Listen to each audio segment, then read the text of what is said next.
Hello, everyone. I'm Keith of our Keith and K blog. I'm a Filipino blog. I just dropped K off at work a few minutes ago and come home, and I think I'll just do a little quick vlog. Stay in touch with you guys. I want to discuss something with you I don't normally talk about that much, and that's my military service. As you all know, I'm a veteran. As a matter of fact, I'm a disabled 100% veteran. And I just like to share, and I will be sharing from time to time a little bit about my military service. From the beginning, I didn't want to go in the service. I was young at the time. But they were drafting at that time. That means that they call you to come to service and you go. And if you do not go, there would be some type of punishment you'll get. Like, for instance, the time you're supposed to serve in the service, you will serve it in jail. So, because I started not to go, but my uncles, I talked to my uncles, they were all Korean veterans. And they used to tell me all type of stories about the Korean War and how they were proud to go and all that, but when they got out, they suffered a lot of racism. Well, I suffered a little racism when I was in the service too. It was back in the early 70s. And anyway, they told me, if you do not go to war, they will put you in jail, and you had to serve that time that you're supposed to serve in the military in jail. So that kind of shook me up a little bit, because I didn't want to go to jail for nothing. So they told me some of the stories about the war, because I asked them, well, how did you guys make it through it? And they would tell me, well, it was tough, really tough. We had all segregated units. Like, the black soldiers couldn't be in the same unit with the white soldiers and all that. I couldn't believe that, but that's what they told me. And that I guess later on Truman changed. It was President Truman who changed all that to integrate the military, but they still had a lot of racism going on. And the sad things they told me about when they were at war, that they had foxholes that they dug themselves down in, a little foxhole. You dig a big hole, you 3 or 4 of your buddies get in there and just wait for the enemy or whatever, I don't know. And sometimes they'd be at fire with the enemy, and one of their buddies would get shot and killed. They can't get no medics out to him because it was under fire. And sometimes it lasts for several days to a week. And their body's buddy would sit there dead, and they had to look at that body all day and start decomposing. I can just imagine how horrific that was. So anyway, I got drafted and I went in. They told me, if you go in, make sure that you comply with all the orders that they give you, and that you don't get an honorable discharge or go AWOL. That means you missing in action, you leave and don't come back. Or they'll give you a dishonorable discharge. And they explained what that was. They said it was, as a discharge you get, that you're a dishonorable soldier. And at that particular time, if you had a dishonorable discharge, you could not get a decent job or anything. Like, America just done with you, So I listened to that. I heard that. So anyway, I went in. I went through my basic training. That you go through. They teach you to be killers. How to use a rifle, how to go through phones ring. How to go through combat. Just a minute. Okay, how to go through combat. And they used to put us all in a big auditorium and show us movies of enemy killing Americans. And some of them even caught Americans and cut their dicks off, stuck it in their mouths, put ace of spades in it. All kind of horrific scenes we saw, but they were really actual scenes that were taken over wartime. And then they would yell us, go out and get your bayonet and rifle and go out and into the field. We have bayonet practice. And they'll start yelling at us. You see what you just saw in there? That was the enemy killing your buddy. What are you going to do? You going to let him kill? And then they'll say, what is the spirit of a bayonet killer? To kill, to kill, to kill, over and over and over and over again every day. That gets in your mind, and pretty soon you wanting to kill. And you go to rifle training and all that stuff. This goes on for 2 months, hard training. After that, you have your, what they call AIT, is technical individual training, where you're going to go through training that what you're going to do while you're in the military.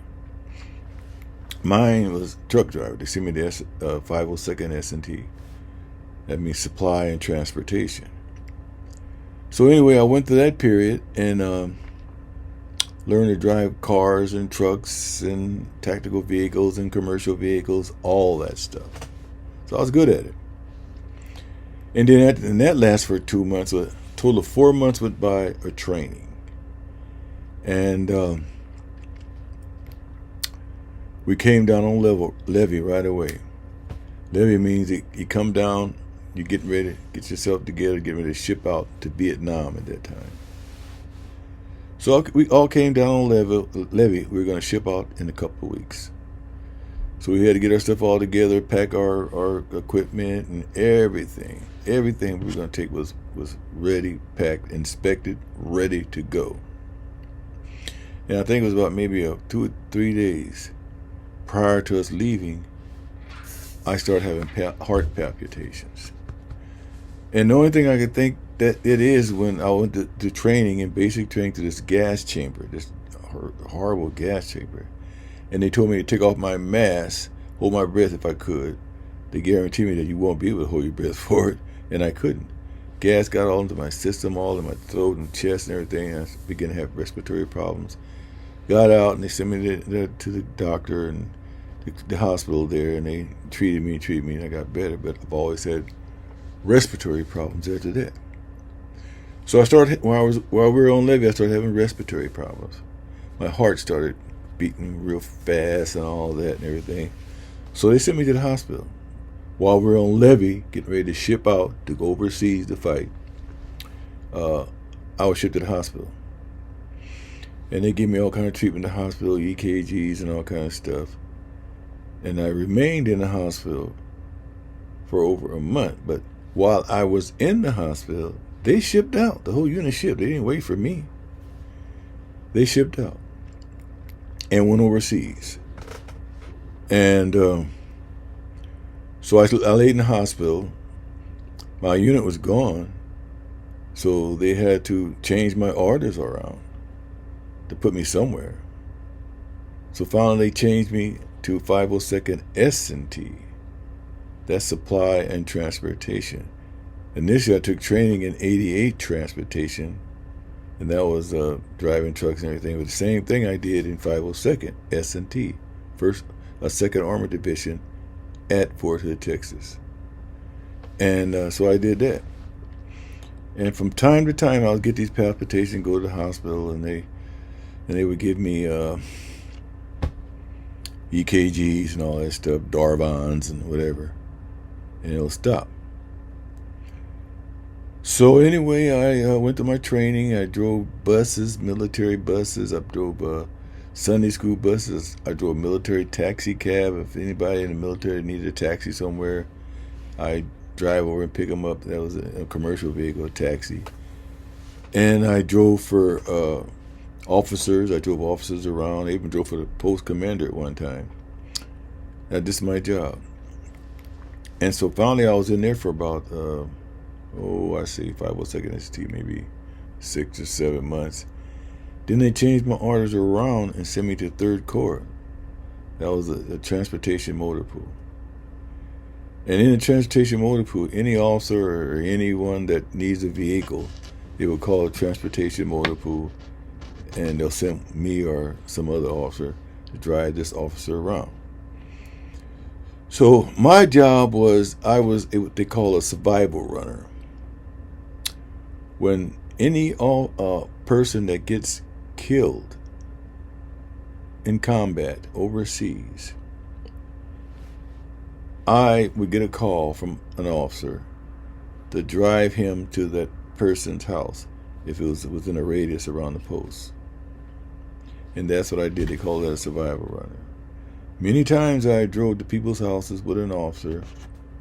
I'll wait outside while the officer go inside, two of them go inside, and break the news to the family that your son or daughter got killed overseas at war. And then next I take another officer to do insurance papers and all that type of stuff. But that was kind of sad because I hear once they go in, I know they're going to start yelling. I hear yelling and screaming and all that stuff, which I do. I hear all that stuff every time I take an officer to a home, so he could break the news to a family that his son or daughter got killed overseas, and all of a sudden, yeah. And there've been several occasions where that the person's son or daughter got killed overseas would come out and ask me, did I know him? Were we friends? All that stuff. I said, no, sir, I don't know him. I'm just a driver for these officers. I'm sorry. Sad scenes. That's called a survival runner. I did that for a while.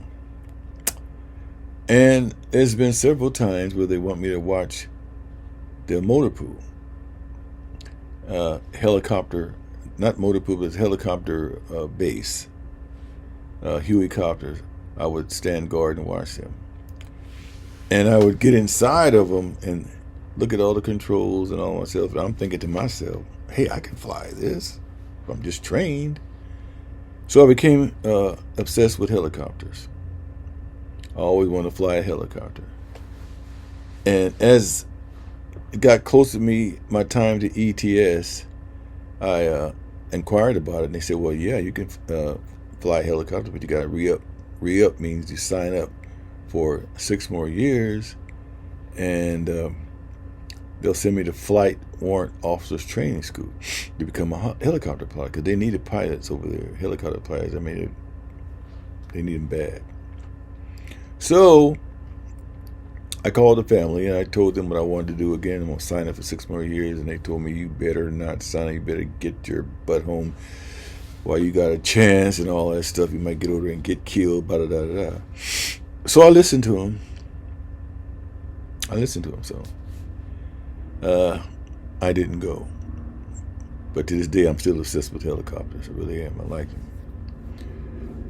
And maybe one day I might still go to training school for helicopters, civilian training.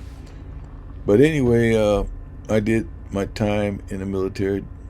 There's so much stories I'll share from you time to time. There's just one little story I just come to my mind. I thought I'd share it with you guys. So my military life wasn't too bad as far as going over shooting people and killing people. God saw it fit for me not to go for some reason. Maybe he saw that I was going to get killed and changed everything around. God knows everything before it even happens. He knows. So that's what I'm thinking. So anyway, I went through the military service, just driving officers around to different locations or wherever. And on Sunday, I drove the Sunday school bus, a 45-passenger bus, and I pick up the children, officer children in the neighborhood, and take them to church in Sunday school on the post. And I did that for a while. Man, they got some rotten little kids, too. I did that for a while, and I also drove military taxi, where someone needs a taxi, like this, you rent a taxi from somewhere in civilian life. Well, I did it in the military. We had taxi drivers in there. I did all that. Took people here, clubs, and all this type of stuff. And it was, like I said, I didn't have it bad as some people that were in combat overseas. And so I did it for 2 years. And then during that 2-year period, the 88th Transportation came back to Fort Hood, Texas, where they were based at. And I've talked to the sergeant still, he made it through. But a lot of the officers, I'm not officers, but a lot of the soldiers were killed. He told me they got killed on convoy delivering supplies up north.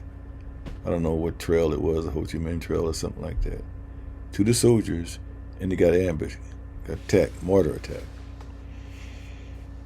And you know, I heard the story from him, and it kind of got to me, because I went to training with these guys. And they were buddies of mine. A lot of them got wiped out, so I was on a guilt trip then. You know, I was angry, hurt. I went to the same training they went through, and they shipped out. I didn't go. I went to the hospital because I was sick. But I didn't realize it then. I realize it now that God blessed me not to go. I went to the battalion headquarters and put in what they call a 1049 as a transfer to go overseas to fight. But they turned me down several times, so I just left it alone. But that was a very hurtful feeling during that time to know that. Sometimes I still get emotional when I think about it. And I suffered a little PTSD. Yes, I did. I'm going to end this right now, but from time to time I'll give you stories if you want to hear my military life, what I've been through. But this is just one little segment that I went through. I want to tell you something, next story about this white guy. I was the only black guy in the barracks, and this white guy was in there with me, and I always wondered why he stared at me. Always stared at me, you know. Come to find out that he's never, ever been around a black person before. That'll be on my next story. So anyway, you guys, have a great day. And if you like this video, please like, subscribe, share, and comment. I listen to all kind of comments. And I'll see you on the next Keith and Kay, my little Filipino. See ya.